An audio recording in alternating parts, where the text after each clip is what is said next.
everybody, and welcome back to my channel. If this is your first time joining me, my name is Candice and I post lifestyle and travel content and a little bit of random content too as well. Whatever my mood is, that's where I kind of go. So today is Vlogmas day 5, and can you believe it's already been 5 days and we have 20 more days until Christmas? So for today's Vlogmas, I decided to talk about what I'm reading in December. And it might be a bit of an ambitious list considering that we have 26 days left in the year, but I want to talk to you about what I'm reading in December. And it really consists of books that I had on my list throughout the year, even that I started reading but that I didn't complete. And I hope to finish it up by December 31st in time for a New Year reading list. So first and foremost on my list is People Person by Candice Carty-Williams. Now, this is the second book that I'm reading by this author, and I loved her first book entitled Queenie. She is a Jamaican-based writer that lives in London, and I just love her work. So have you read anything from Candice before? Of course, it helps that her name is also Candice, but People Person. So I am about 66 pages in, so not really enough to do any type of book review, but enough to let you guys know that I need to finish this one. It's really good. So the brief synopsis of what it's about, I'm gonna read that for you guys based on what's in the cover. So it's like a trailer for the book, enough to get you interested in reading, but not enough to tell you like the whole story, right? So if you could choose your family, you wouldn't choose the Penningtons. 1 father, 4 mothers, 5 children. The author of the brazenly hilarious Tell It Like It Is first novel, Queenie, named Book of the Year by the British Awards, returns with another witty and insightful novel about the power of family, even when they seem like strangers. Dimple Pennington knows of her half-siblings, Nikisha, Danny, Lizzie, and Prince, but she doesn't really know them. There are 5 people who don't have anything in common except disappointment, faint memories of being driven through Brixton in their dad's gold Jeep, and some pretty complex abandonment issues. Besides, Dimple has bigger things to think about.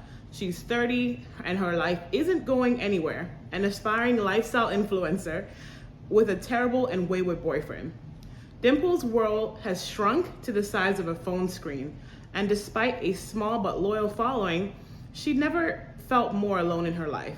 That is, until a dramatic event brings her half-siblings crashing back into her life.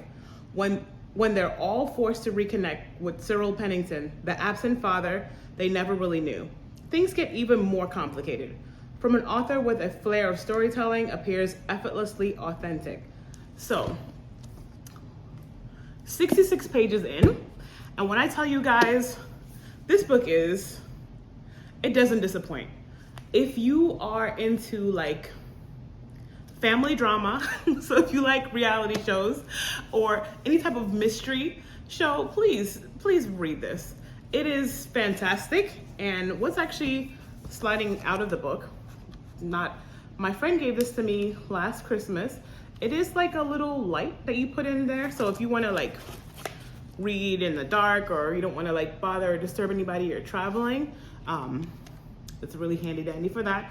But it also works as a book, like a bookmark. So this is top of my list to finish, and I think I actually can finish this by the weekend. Really good. So I'll link this in the bottom in case anyone wants to read it.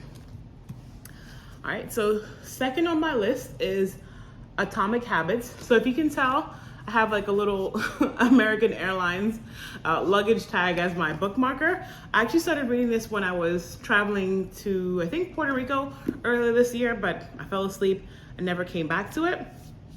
So this book was on the New York Times bestsellers list, and everybody talks about how great the book is. I've even followed James Clear on Instagram, and he's really good about like creating habits that are long lasting. So as we know, the new year is coming up and everybody's always with the new year, who this, and new year, new me. It's more about like, less about trying to be having huge changes that are going to transform your life versus having smaller changes that are actually going to bring you success. And I feel like I saw like a lot of people doing these at their book clubs, and it was something that was really interesting to me. And I feel like it would be wonderful if I can finish this in December, and I'm actually going to just take ownership of it and say that I am going to. So it says here, no matter your goals, Atomic Habits offers a proven framework for getting 1% better every day. We can all do that, right? 1%. James Clear, one of the world's leading experts on habit formation, reveals practical strategies that will teach you exactly how to master the tiny behaviors that lead to remarkable results. If you're having trouble changing your habits, the problem isn't you. The problem is your system. Bad habits repeat themselves not because you don't want to change, but because you have the wrong system for change. You do not rise to the level of your goals. You fall to the level of your systems. In Atomic Habits, you'll get a plan that you can take to new heights. Claire is known for his ability to distill complex topics into simple behaviors that can be readily applied to daily life and work. Here he draws on ideas from biology, psychology, and neuroscience to create an easy to understand guide for making good habits inevitable and bad habits impossible. Along the way, readers will be inspired and entertained with true stories from Olympic gold medalists, award-winning artists, business leaders, life-saving physicians, and star comedians who have used the science of small habits to vault to the top of their fields. Atomic Habits will reshape the way you think about progress and give you the tools and techniques you need to transform your habits. Whether you're an athlete looking to win a championship, or a leader hoping to optimize an organization, or an individual who wishes to quit smoking, lose weight, reduce stress, and achieve success that lasts. I mean, this is selling itself. This is me, 2023. This is what I want to do, what I want to achieve. And I feel like anybody can do 1% better than they did the day before. So this is on my list for December to finish up. And I'll also link this one for you guys as well.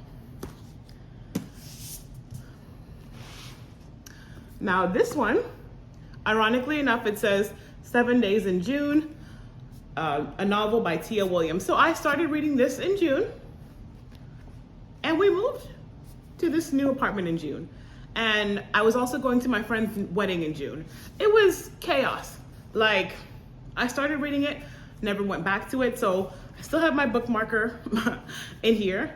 And I really want to finish this one. It was very hot, for lack of a better word. So I'll read very quickly for you guys the book trailer. It says, 7 days to fall in love, 15 years to forget, and 7 days to get it all back again. It sounds like a bad romance. Eva Mercy is a single mom and best-selling erotica writer who is feeling pressed from all sides. Shane Hall is a reclusive, award-winning novelist who, to everyone's surprise, shows up in New York. When Shane and Eva meet unexpectedly at a Black literary event, sparks fly. But what no one knows is that 15 years earlier, teenage Eva and Shane spent one crazy, torrid week madly in love and have been secretly writing to each other in their books ever since. What? Over the next 7 days, amidst a steamy Brooklyn summer, Eva and Shane reconnect, but Eva's wary of the man who broke her heart, obviously. Before Shane disappears again, she needs a few questions answered. With its keen observations of creative life in America today, as well as the joys and complications of being a mother and a daughter, 7 Days in June is hilarious, romantic, and sexy as hell. Story of two writers discovering their second chance at love. So I'm gonna finish reading this as well. Have you read this? I feel like this was another one that was on a lot of popular book lists this summer. And I wanna know, did you read it? Would you read it again? Would you recommend it? Would you not? Yeah. And last, but certainly not least, this one is a running joke in my friend group, Patsy. Like, we all purchased this book actually in the summer of 2020, like during the whole pandemic lockdown. And I don't know if it's the mere size of the book. I don't want to say that that's what's intimidating about it, but we haven't read the book. I made it maybe Well, look, I don't even have to say how far I made it into. I have a bookmarker in here. And I use the most random things as bookmarkers. I have my passport photo case. Then I also have like a ticket stub. So yeah, I never made it past page 27, but I really, really think it's an important story. It is by a Caribbean woman writer. Where's her? Nicole Benn. And I need to finish reading it. I am going to finish reading it. I'm claiming that I'm gonna finish reading this. All right, and so it's a beautifully layered portrait of motherhood, immigration, and the sacrifices we make in the name of love, right? When Patsy gets her long coveted visa to America, it comes after years of yearning to leave Pennyfield, the beautiful but impoverished Jamaican town where she was raised. More than anything, Patsy wishes to be reunited with her cherished friend Cicely, whose letters arrive from New York steeped in the promise of a happier life and the promised rekindling of their young love. But Patsy's plans don't include her overzealous evangelical mother or even her 5-year-old daughter, True. Beating with the pulse of a long-suppressed confession, Patsy gives voice to a woman who looks to America for the opportunity to choose herself first, not to provide for her family back home. Patsy leaves True behind in her defiant act of self-preservation, hoping for a new start where she can be and love whomever she wants. And when Patsy arrives in Brooklyn, America is not as Cicely's treasures letter described. To survive as an undocumented immigrant, she is forced to work as a bathroom attendant and nanny. Meanwhile, True builds a faltering relationship with her father back in Jamaica, grappling with her own questions of identity and sexuality, and trying desperately to understand her mother's abandonment, expertly evoking the jittery rhythms of New York and the sweltering streets of Jamaica.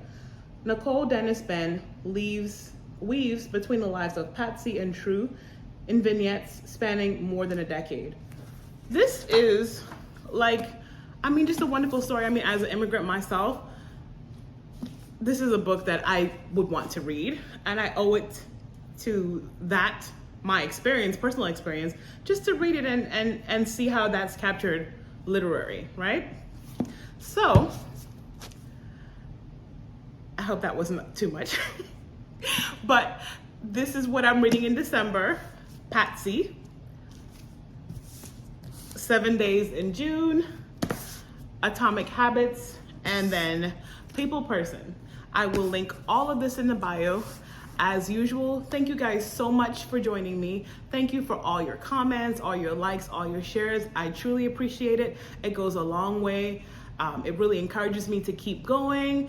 And I will see you guys in day 6. Bye.